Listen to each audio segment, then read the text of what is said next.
Have you ever had to pay $3,000 to remove something from your body that you never wanted there in the first place? I'm not talking about that awful tattoo from college.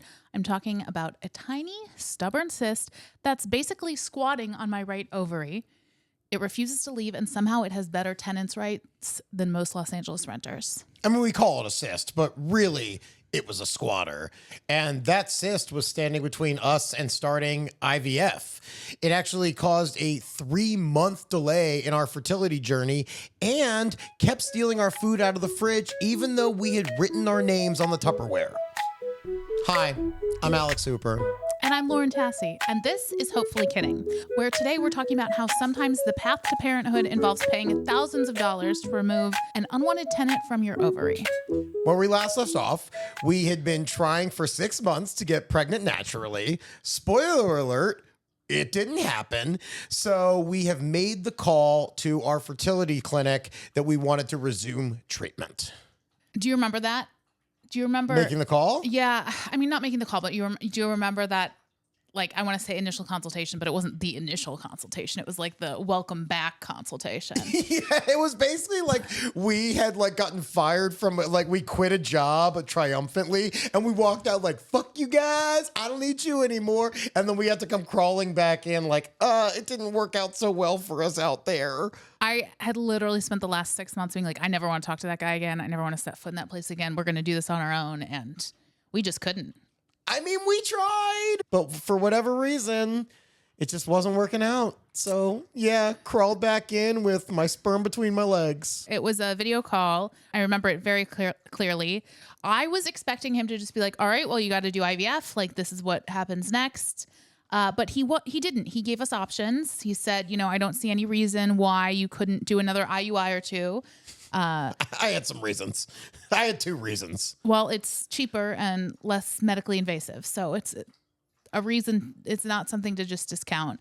I asked him about, we kind of had a few concerns, one of which was your sperm really better, or was it just like testing better after the chemo? Which if we do IUI or IVF, we have frozen sperm, so it's not really a factor. My other question was, are my tubes blocked? I'd had this HSG almost a year ago at this point, and it was inconclusive. My doctor very quickly was like, I don't think that's what's going on here, but if we want to do another IUI, we can test this and find out. If you do IVF, it's not really a factor. We basically bypass the tubes anyway. So it was something to consider. And I was not ready to make that decision right away on that phone call. I needed some time to, do all my Googling, do all my searching, and really decide what the right next move was for us. Yeah, and I was just going to let you do that. I personally did not want to go back into IUI. We'd already had 2 failed ones. And while we didn't know why they didn't work exactly, I still didn't feel confident in just going down that path again and again. I didn't really understand what was going on. Like, they were throwing out terms like, yeah, maybe your tubes are blocked, which, to me, I'm like, is it basically like you're a castle with a giant wall and you have knights defending the castle and my sperm are trying to get in, but they're just not able to go through the barricade? I didn't really understand what was happening, so I just let you do your Googling. So before we go any further, let's do a quick overview of what IVF is, how it works, in case there's anybody listening who doesn't know. We don't want to just keep talking about this thing and glazing over it. Also me, I would like to know, just because I forget a lot. Yeah, it'd be funny to make you do it. Oh, no. This podcast, people would learn nothing. Oh, God. Let's make Carlton do it while he's sitting here coughing. Yeah. No, you go ahead. So there's basically 4 phases to it. The first is the stimulant phase. And this is when the person with the ovaries is taking all the hormone shots. The injections, it's really what you picture when you hear about IVF and why it's so challenging. And these hormones, what they do is they basically override your body's natural system, which naturally your body wants to produce 1 mature egg a cycle that will, it will then ovulate and release, and that's that 1 egg that will get pregnant. But when we're doing IVF, we want as many mature eggs as possible. So these hormones get your follicles to grow, thus growing the eggs and getting the eggs to mature. And the goal is to get as many of them to mature and become usable in IVF at the same time. Because if one's mature, but the rest of them are slow, that's not great. We want as many as possible at the same time to become mature. Okay. I think I understand that. So that's where the bloating comes in. That's where all the, the emotions of it all, because you're taking all these hormones. You want all of your students to succeed.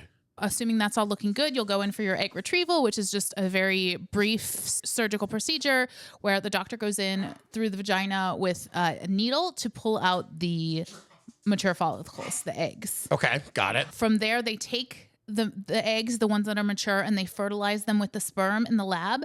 And over a process of 3 days or 5 days, depending on what, specific IVF protocol you're doing, those eggs that gets fertilized will then start to grow into blastocysts, which will then become embryos. Okay, that's a term I hear a lot, though, blastocyst. What, can you explain that at all? Do you have the knowledge to do that? I can give you a basic understanding. It's basically once the sperm and the egg come together and they start to divide, right?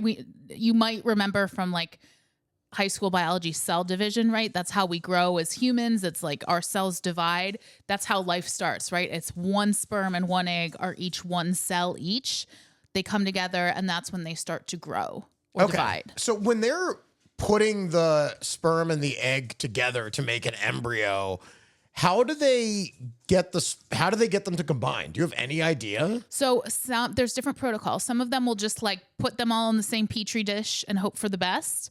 Others will literally take the sperm and inject it into the egg. They'll look and see, oh, this sperm looks really good and healthy. It's moving around a lot. We're going to inject that into the egg. And that's called ICSI. Whoa.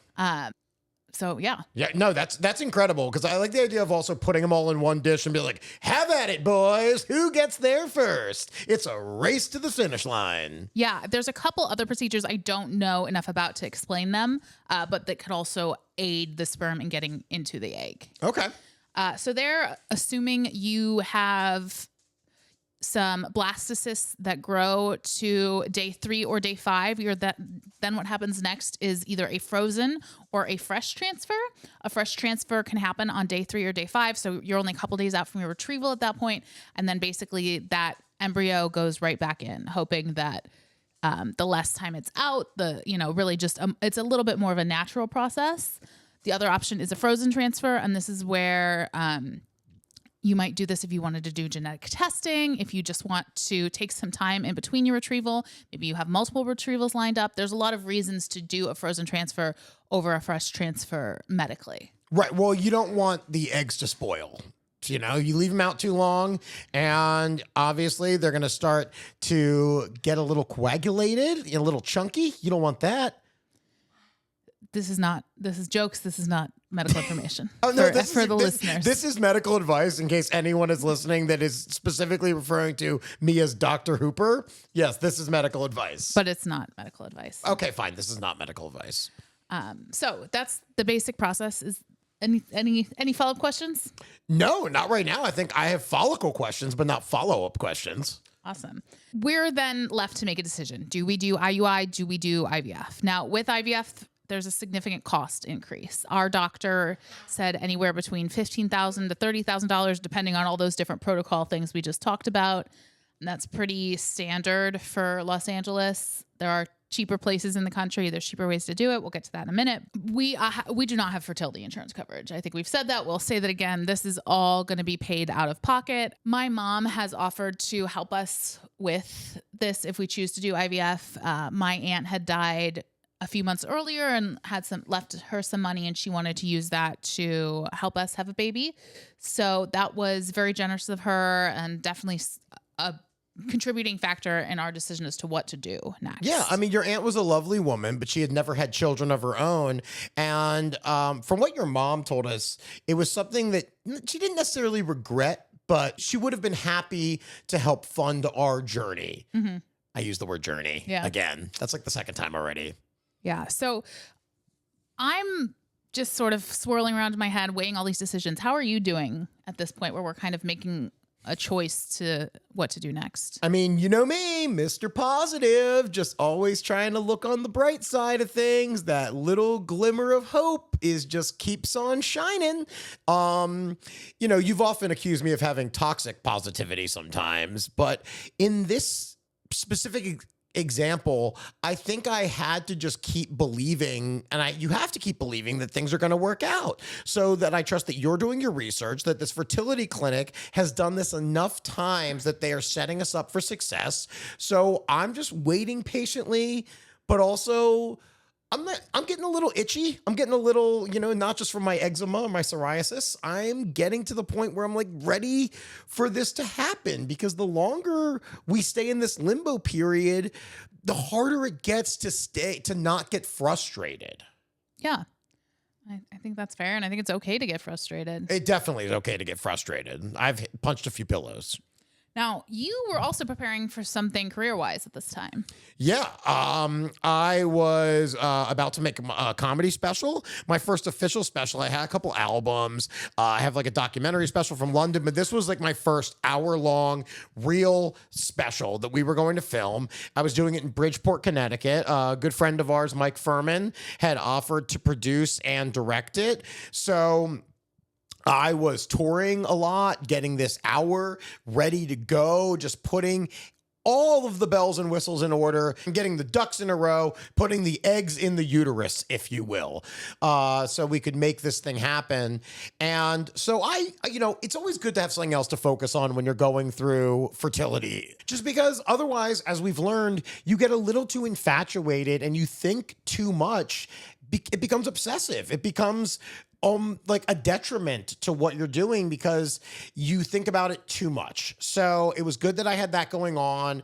It went really, really well. You can Google it. It should be out very soon. So, it's been given to a distributor at this point of time of recording, and we're waiting to see where it lands. But yeah, a lot of it is based on what you heard in the first couple episodes of this, as getting cancer, going to the hospital, getting my eggs frozen. Freezing my sperm is the one that I did. Mm-hmm. Freezing my sperm. That's all in there. So yeah, go watch Brace Yourself or look out for it. We don't know yet. Well, you just mentioned how obsessive it can all get when you're going through this. And guess who was being obsessive at this point in time? Not you. Yeah. You never do that, Lauren. Come on. You're a free spirit. So even though we've been at this for a year and a half at this point, guess what? There's still books I haven't read. There's still podcasts I haven't listened to. So I found some new ones. Unbelievably so. TikToks you haven't watched? Really? Yeah. One of which was a book on the carnivore diet and how that can help fertility, written by a fertility doctor. So specifically in January of 2024, I pretty much did the carnivore diet for about a month with, a few exceptions here and there, but just sort of starting to try all the things to get us pregnant, get IVF to work, just, really throwing all the things at the wall to see what sticks. Throwing all the eggs in one basket. Or yeah, no, in a lot of baskets. We're not throwing eggs around here. We're being very gentle. We're placing them. Yeah. But yeah, this is just another example of, you reading something or hearing about something that worked for some people. So you're like, okay, then that's going to be what I'm going to do. This is right back to the fuzzy socks, the pomegranate juice, the putting the diaphragm in and holding your legs up after sex, like all of these things.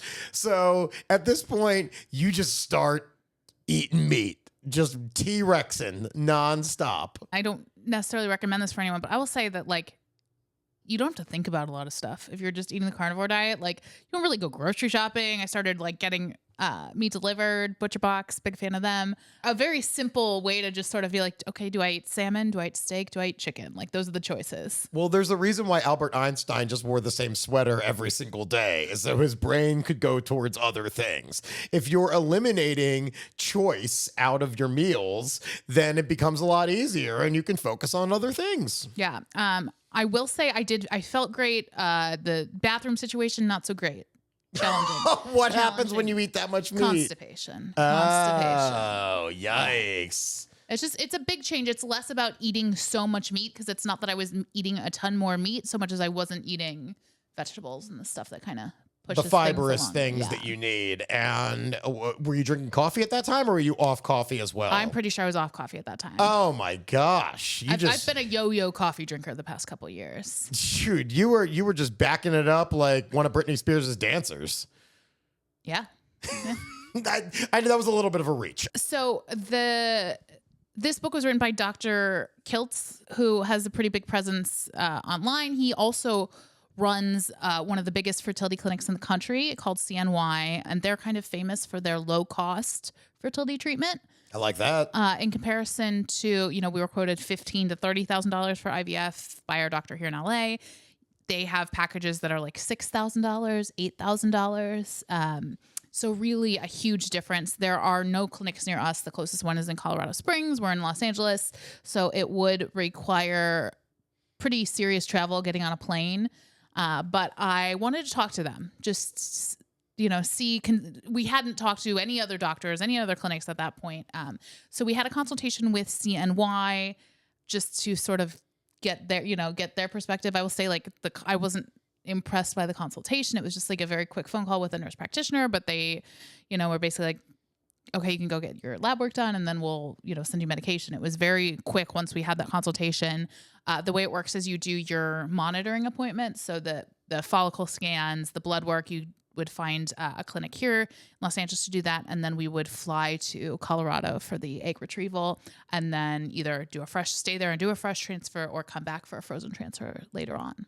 Yeah, and I wasn't opposed to this at all. I've been to Colorado Springs a couple times. Shout out to the Garden of the Gods. Amazing little national park that you can hit while we're there. And, we then had to think about are we really going to fly to another place to do a couple of appointments in hopes that we will, that this will work? So then you start thinking about is this a vacation essentially for us? No matter what, it's going to cost a lot. But now are you also using vacation days from your work to make this happen for us? Yeah, the travel to Colorado Springs, if there had been a clinic that was within driving distance for us, I really would have considered it more. But just the idea of flight delays and, it was when we were having this conversation, it was February. So snow and all the things that can throw a wrench into this plan, it didn't seem worth it to me, even though if you price it out, it's still very, much more cost effective. The other option, and I did look into this, is there are places to do it in Mexico, and we could drive to Mexico. We live in Los Angeles. I've driven across the border before. That was an option, as well as places in Europe. There's, if you're really talking about travel now, there's absolutely ways to do it where it is more of a vacation than Colorado Springs. But my problem was that I work in an office 5 days a week, and it would have required medical leave for me to be able to do that. I would have liked to try to cross the border back into the United States with all of these syringes and vials and just seen what would have happened. Because we're getting pulled to the side in that line. And then having to explain no, these aren't recreational drugs. We just can't have a baby. And they would have been like, well, you're in Mexico. Of course, we have all the babies down here. So that was a bad joke. I mean, it was barely a joke. It was barely a joke because I was trying to not be as offensive as possible in that moment. But it was more so the idea of crossing the border with all of your drugs. That's funny to me. People do it. You can get a prescription for them. Right, of course. If your doctor's written you a prescription, and just because you bought it in Mexico doesn't mean, Yeah, I'm not thinking we're meeting a guy under a bridge who's going to open up his trench coat and show us all the options. He's like, what do you want? Follistin, Medipur? Yeah. So ultimately we came to our decision. We were going to go back to our doctor here in Los Angeles, and we decided to go with IVF. I was just ready. Let's get this done. Let's not mess around with 2 more months of IUI. Let's throw all of the technology, all of modern medicine towards making this happen. Now, do you remember? I remember in one of the previous episodes, we talked a little bit about the numbers going up. Do you remember what the numbers were for IVF at that point? What our chances were of conceiving? They were better. I can't speak to the numbers because I don't remember specifically. It's literally different for everyone and different age. But it's, if it was 8% with the first IUI and then 12% with the second IUI, then it's 25% with IVF. It's significantly better. That's what I need to hear. Is it $30,000 better? That's where my brain goes. Well, there's also, they don't tell you this so explicitly when you're going through it, but there's a lot of learning that happens with your first round of IVF, and you can't learn it until you do it. And it's a scientific process. It's a scientific method that we learn as we go. Right. So this is, you can do all the classroom studying you want, but at some point you got to hit the streets and actually, be in the shit. Right. Once they see those eggs and those sperm in the lab and see how they fertilize, it can really tell us a lot, and how the blastocysts grow to embryo. And there's a lot to learn. You learn a lot during that first round. Okay. That makes sense. So we're ready. I call the doctor's office. I say, we want to do IVF. They're like, okay, great. Call us with your next period. And you'll come in and we'll, do your baseline scan and we'll get started. So we go in, we are so excited to start IVF. We figured out how we're going to pay for it. We know, we're just like so confident. And I remember he was like, well, have you thought about fresh versus frozen transfer at that first appointment? I was like, no, I have not thought about that. Oh my God, do I have to decide right now? He's like, well, maybe in the next few days, let's, check and make sure everything looks good, and then we can talk about the options. And so he goes to do the scan, is checking my follicles, and I get oh no. It's always what you want to hear when you see a doctor is, oh no. And he's like, oh, let's get a better look at that. And he goes, well, you have a cyst. Ay. You have a cyst on your right ovary, and we need that to go away before we can start IVF. This is that evil squatter from the beginning of the episode. Yes. So the options were surgery. He could remove it right away. Give me birth control, and that might make it go away. Or it could just go away on its own in a month. How likely is it that it would have gone away on its own? I didn't ask that question. And okay. I don't really know. Yeah. That's a good question. So what is your thought when he says you have a cyst? Is it instant dejection, or are you like, fine, just get rid of it? Yeah, I knew it wasn't anything to likely be concerned about, right? Like many women who aren't just constantly getting their ovaries checked all the time, like when you're going through fertility treatment, have cysts and they go away, and it's usually not a problem unless you're in this type of situation. I was frustrated, but I also was stuck on that like fresh versus frozen transfer thing. And I was like, oh my God, this thing I haven't figured out a perfect plan for. I need time to think about it. So I was sort of like, all right, I guess we're going to wait a month. And then part of me was like, okay, I guess we don't have to spend $18,000 right now. And it was definitely frustrating, but I also was a little bit relieved. Why were you relieved? Because you didn't have to spend the money right then? Yeah. Part of it was just like, okay, well, we have another month to maybe we get pregnant on our own. Maybe we, just that constant cycle of like, maybe we can do this. Yeah, there is always that little glimmer of hope that stays alive of just like, okay, it didn't work. Like, it's not going to happen through this clinic right now, but what if we defy the odds? What if that one little sperm that Thomas the Tank Engine sperm is in there who just will not give up? Yeah. That it's the like, maybe this is our cycle. We're going to be those people that like, we were so ready to start IVF. And then the month before we started, we got pregnant. And I keep thinking and you just keep thinking that that's going to be that month. We're going to be those people. Maybe I've been thinking about how I could write a children's book, and I think that's the children's book I should write instead of Thomas the Tank Engine. It's, Steven the sperm that could. So how are you feeling about this delay?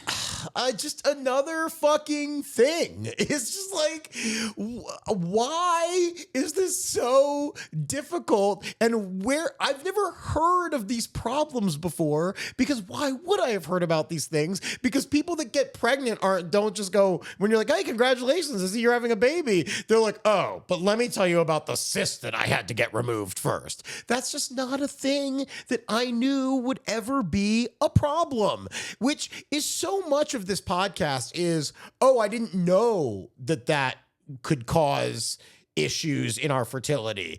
And you just keep learning. And if there's a problem, sure, of course we're going to have it. That's just what I kind of feel at this point. So I'm like, okay, then let's get rid of it. Now, in the meantime, you're talking about fresh versus frozen, and you kept asking, what do you think, Alex? What do you think? And I kept saying, I don't fucking know, because I really have no preference on this. anything I tend to Google, I can't go down the rabbit holes you are, even though I have a very skinny butt that fits very easily through a rabbit hole. I just don't even know what I'm looking for. And if in the end, I keep saying, this is your body. So while it's our baby that we're trying to conceive together, I can't be the one to make these types of decisions. So I just never really had a preference on fresh versus frozen. I mean, if I'm buying a hamburger, 100% fresh. But if I'm trying to have a baby, I don't fucking know. Well, I think we should make it very clear that what we decided to do after that appointment where they found the cyst was to wait a month and see if it would go away. Yes. And during this month is when we had this big fresh versus frozen debate. And I'll just share a little bit of the background there on that. With fresh, the advantage is that you get pregnant faster, right? You could be pregnant the same month you start IVF with a fresh transfer. So there's speed. There's a lower cost to it because you're not on medications for so long. There's not this back and forth for a couple months getting ready for a frozen transfer. And for some people, it works better. There's something to be said. There's an argument that maybe if the embryos aren't growing the way you want them to, putting them back into the uterus where they really belong could help in certain circumstances. And again, it's all sort of diagnostic as you go. We're learning. So it was just pick one and we'll learn something. And if that one doesn't work, we'll try the other one next go around. Frozen, there's most doctors these days recommend frozen especially for your first one, if you don't know you have a problem or we're not trying something new, just because there's a lot that medical technology can do. First of all, if you want to do genetic testing of any sort, you have to do frozen because what they do is on day 5, they biopsy the embryo and then they freeze it and send the biopsy off for the genetic testing results. Right. To learn if it has Down syndrome or some other serious condition. You can also test for hereditary diseases like cystic fibrosis or the ones that are certain ethnic backgrounds. There's a better word for that. Like sickle cell anemia? Like Tay-Sachs disease. Tay-Sachs, right? Because only a certain sector of Jewish people get Tay-Sachs. Right. Yeah. There's concerns around that kind of thing. You can test for that. You can test for sex. You can test for which, fun fact, did you know that in Canada, doctors are not allowed to tell their fertility patients the gender of their embryos? Why not? It's illegal. Well, but at some point they could tell them, right? Like when it's after like they're 4 or 5 growing in the months. baby. Right, but they can't. So you can't basically go, I don't want a boy, I only want a girl, so get rid of it. Right, so you can't pick based on gender. Whoa. Isn't that interesting? So they probably don't have that rule in China, huh? Probably not. Anyway, so those are some of the advantages to frozen. The other thing is your body gets a chance to recover from the egg retrieval and all those hormones. There's a lot to be said for okay, we focus on growing as many eggs as possible, and then we let your body recover from that. And then a month or two later, we start giving you the hormones to really make your uterus a cozy place to be for an embryo and do all the things that we can to make it want to stick in there. Yeah, they need to do some interior decorating of the space so it's not just barren like a single dude studio apartment. They really want to make it comforting and nice, inviting. I know you're joking, but you're actually 100% right on that one. It's all about the thickness of the uterine lining and making it, plush and cozy. Yeah, most of my jokes are based in truth. I just hyperbolize them to a certain point. So ultimately, and as Alex said, he was very frustrated with me constantly asking him, but I just didn't know the right answer for us. And I wanted somebody else to help me make the choice. And I realize it's my body, but you're my partner and a person that I look to for help. So how did we end up making a decision?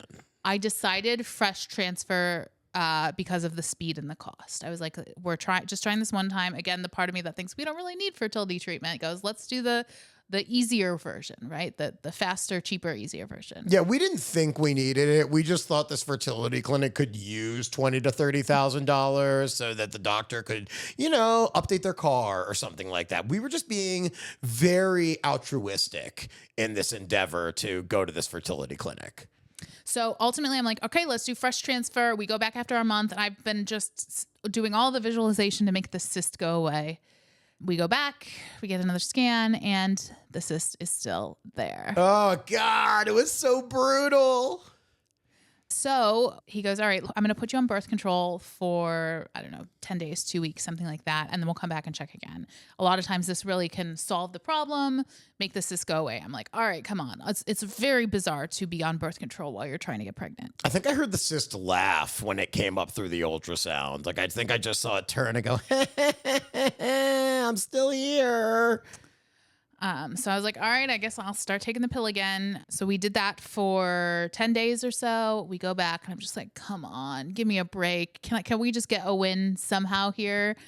And the answer is no, you cannot. The cyst is still there. So now our only choice is surgery to remove the cyst so we can proceed forward with IVF. Yeah, your system could not get rid of the cyst on its own. The surgery costs $3,000 out of pocket. It's something that insurance likely would have covered, but we needed it to happen now. There was no time for, claims and all of that. It was just... with this IVF stuff, it's like, well, we're paying $18,000. What's another $3,000, right? I'll tell you what another $3,000 is. A couple trips to Europe is what that, plane tickets to Europe. That's what that is. But this is what we wanted, right? We were just ready. At this point, we're ready to go. It's mid-March, the end of March. We had wanted to start this in January, and here we are, just delayed and delayed again. So I say, let's do it. Let's do this surgery. I have not had surgery since I had my wisdom teeth taken out in high school. Was probably the only other time I was put under anesthesia in my life. So it's definitely a little nerve-wracking for me to go through it all.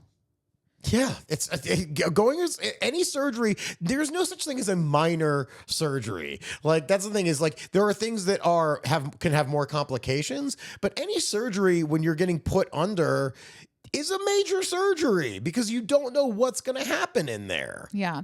The one, I guess, good thing, the silver lining to this all is the cyst removal surgery is basically a dry run for the egg retrieval. It's the same process. They go in with a needle to remove the cyst in the same way they go in with a needle to remove the eggs.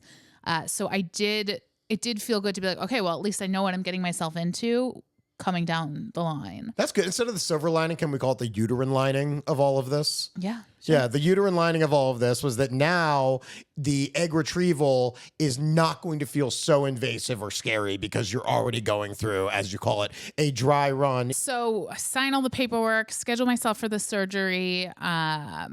We go. I don't know. Do you remember anything specific about the cyst removal day? I don't remember much about it. All I remember was waking up after the surgery and the doctor being like, okay, well, we got it, but I just also want to let you know, I think we found an endometrioma as well. Fuck. Okay, so please explain, what is an endometrioma? Yes. Other than the possible name of our future daughter. So it's like a cyst, but instead of just, I don't know, the normal fluid, it's filled with, it's like, they call it like a chocolate cyst. Well, just stop right there. That sounds delicious.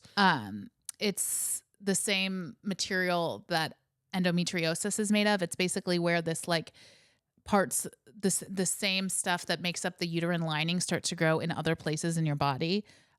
It's actually very common for women to experience endometriosis. It's incredibly painful for some. It's usually, I think, like the average diagnosis takes 10 years for women to get diagnosed with endometriosis. Really, the only way you can get diagnosed with endo is through a laparoscopic surgery. It's quite common, unfortunately, and there is a version of it that's called silent endometriosis, which is where you don't have any symptoms, which, if that's what I have, that's definitely the boat I fall in because I've never really had painful periods or problems like that. Doesn't it also, it can cause like really intense periods and things like that and cramping to where it's almost debilitating. It is debilitating for a lot of women that are going through that. Yes, for sure. And that's why I've never really thought that I had endometriosis, just because I've never had painful periods. Okay. But so now you're learning, well, you certainly have maybe not full endometriosis, but you have the signs of, I don't know, how do you say this? Yeah, no, it's a concern. It's not a diagnosis. I also, when this information was presented to me, was out of it from surgery. Like I'm just like, wait, he told me this, and then he came back. I don't know, 20 minutes later, I was like, wait, did you say endometrioma? My bells are going off in my head. All I heard was chocolate something, and I'm kind of out of it right now. The one thing to consider is that if you're struggling with infertility and you have endometriosis, the treatment for it is IVF. So we kind of were already on that path to getting pregnant. But it's another, put that on the shelf of things Lauren thinks about all the time in the back of her head when it comes to things that might be wrong with my body. Oh, God. It's like are my tubes blocked? Do I have endometriosis? Just sort of a constant cycle of things to worry about if I'm not, worrying about something else. I mean, all of this is very invasive. So it is just constantly poking and prodding at your body to, look for possible symptoms and things that might be, like you said, blocking us from getting pregnant. So most of these things aren't going to be what you typically think about. Yeah. The good news is they got the cyst. The cyst was gone, and we were cleared to start IVF. They that very same day, I'm still groggy from the surgery. They show me how to mix the medications, to do my shots. They send me home with a bag of medications, a little cooler. And I think it was like 2 or 3 days later, I was supposed to start. Yeah, this is so exciting. Yeah. So after months of delays and thousands of extra dollars and so many doctor's visits, we were finally heading home from surgery with a bag full of meds, getting ready to start IVF injections. I had a detailed, color-coded plan of what to take and when, and it was exactly how I thought I would be spending the weekend in Joshua Tree for a girls' trip. We thought the hard part was over. The cyst was gone. We had your medications. We had meticulously planned every step of our IVF journey. But if there's one thing we have learned through all of this, it's that your body doesn't give a fuck about our plans.